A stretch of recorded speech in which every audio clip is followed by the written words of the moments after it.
Hello, I'm Chuckles. I'm continuing to update on what Afro Pictures has been up to these last couple of months. In this 8th installment, we are going to be discussing one particular aspect of the P&A.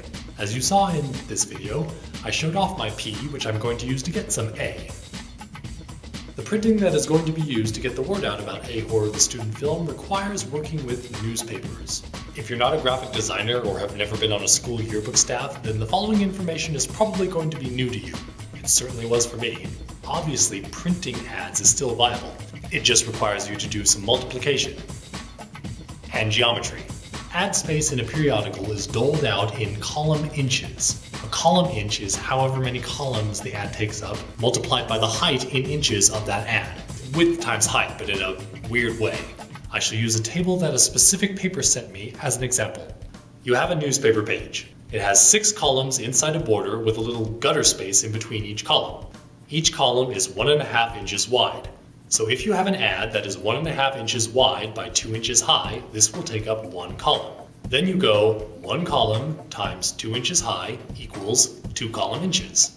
If the newspaper charges $3.50 per column inch, that means putting this 1.5 by 2 inch ad in the newspaper will cost you $7.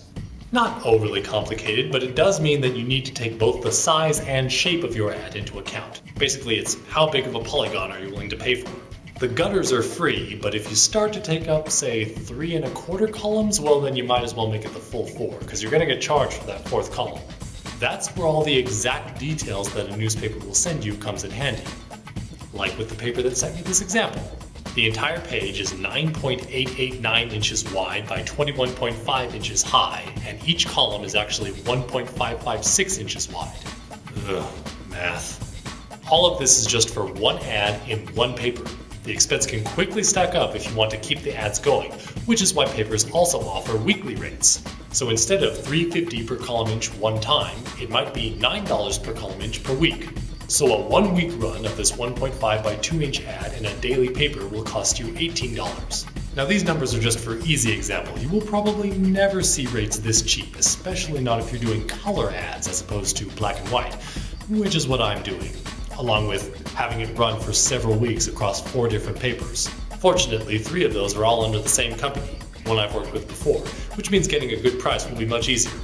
But what about the rest of the press kit? Posters, the screener, cards, the EPK, how are they being used?